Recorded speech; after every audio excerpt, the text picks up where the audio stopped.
Yes. Pick one.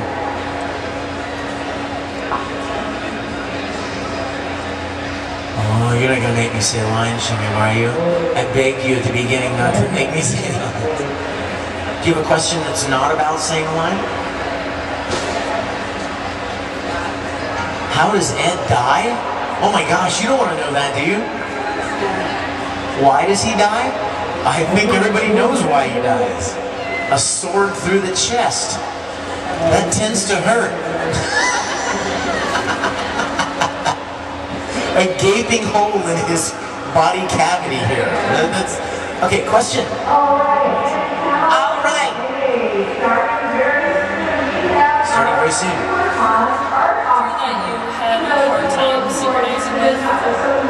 Is there a character that had a hard time syncing like mouth flaps with?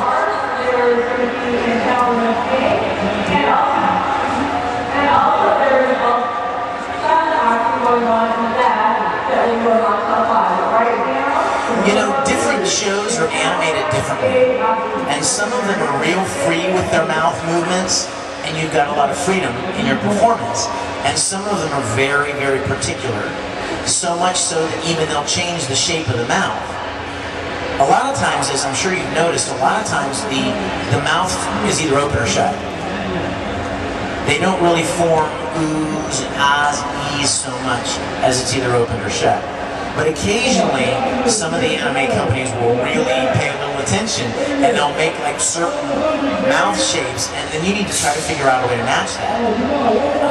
You need to find, like if there's one of those shapes right in the middle of the line, you need to rework the line so that there's a word that has the ooh sound right there when that flap hits, because when your mind as a viewer sees that, and the sound that comes out doesn't match that shape, it's subtle, but you know what I mean?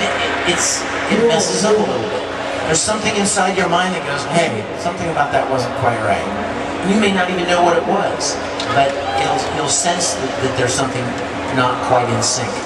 So those kind of things are really hard. Now, you know, like for Ed, for example, when Ed does a short rant, the best thing about Ed's short rants are that it's really just basically this.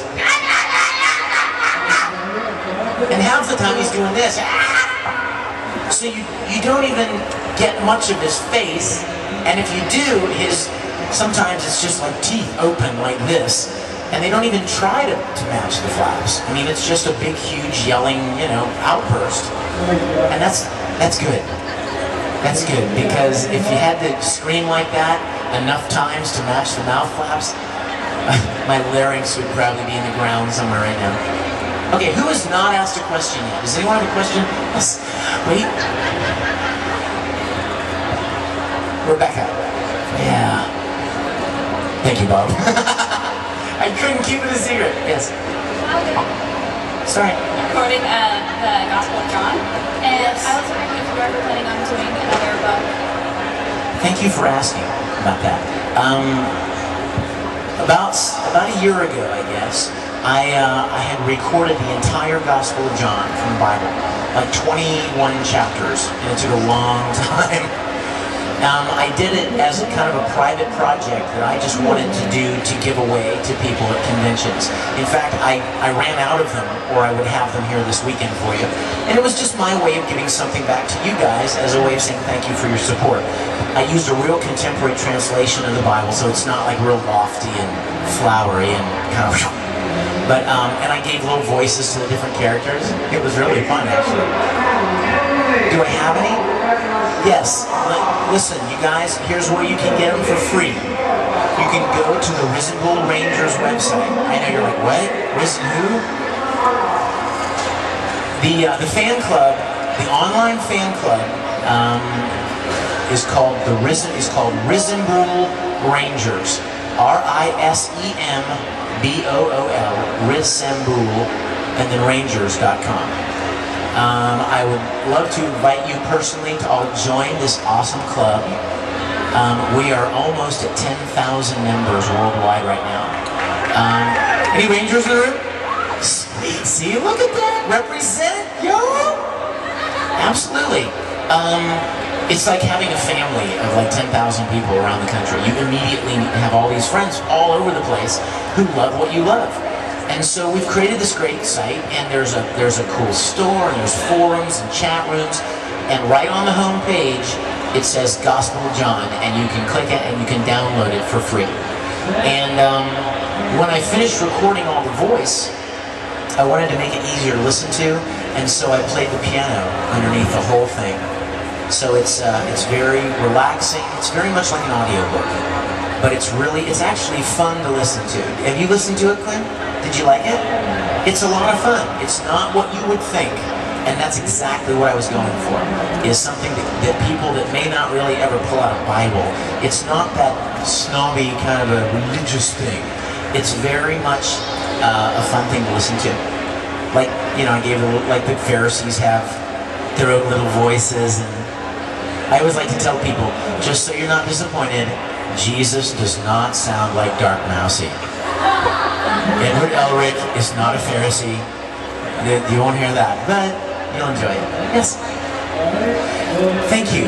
I would love to record another book, but to be honest with you, it took so long to record the one. Crazy. Yeah, Revelation's out.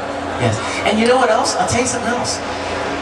I really felt like the book of John kind of encapsulated all of the best, kind of all in one book. If you have to pick one book, I felt like that was a great book. So much of the rest of the New Testament are like letters that the Apostle Paul wrote to churches. And that's not what I was going for. And then, of course, the Old Testament is way out there. And then the other Gospels, I mean, why? They're the same stories, basically, as John. So, plus it took so long.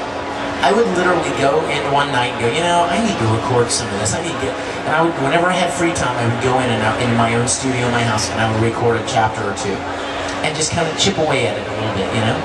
How long did it take me? About 6 months. And when I finished recording it, I'm like, what can I do to make this easier to listen to? Because I wanted it to be easy to listen to. And that's when I thought, I should play the piano underneath the whole thing. So I went all the way back to the beginning and started playing. And the music kind of reflects the mood of each scene and each chapter. So you know what, I'm so sorry that I ran out of them, because I would love for you to have them. They're free. But if you'll go to the website, you can download it there for free. Yes? I love all the voice acting that you do, but a couple of people I know, it's just like, you know, no matter what character he plays, he sounds the same to them. What do you have to say to that? Oh, I have a great answer for that. Our job is not to change our voice. Our job is to play the character accurately. There are a lot of voice actors, when they speak, you recognize their voice immediately. And you guys are really good at that. Oh, I know that voice. But he's not supposed to change his voice. He's supposed to be playing character. Here's the example I love to use. You with me, everybody? Robert De Niro. You guys know Robert De Niro, right? Very famous actor. He's played hundreds of characters, hundreds of movies. He always sounds like Robert De Niro. Why? Because his job is not to change his voice for every role. His job is to play the character accurately. And you know what? While somebody may think that Ed sounds like Tamaki, you don't have to watch either series for very long to know the very big difference between the two of them. Or, having said that, one of my favorite things to hear from people is when I get emails from people going, oh my gosh, I've been watching Bleach and I didn't even realize that you were Ikaku. I love that, because it's fun not to be recognized. It's fun to be able to change your voice just enough so people don't recognize your voice. But that's not the goal. The goal is to act the character as best you can. I mean, there are people like Greg Ayers. His voice is very recognizable. I mean, you'd hear him anywhere. And even Crispin. Crispin has a very resonant, full voice. And you can only change your voice so many ways. But all the characters we play are different. And if you watch the series, you see the difference between the characters. And that's what's most important. Yes?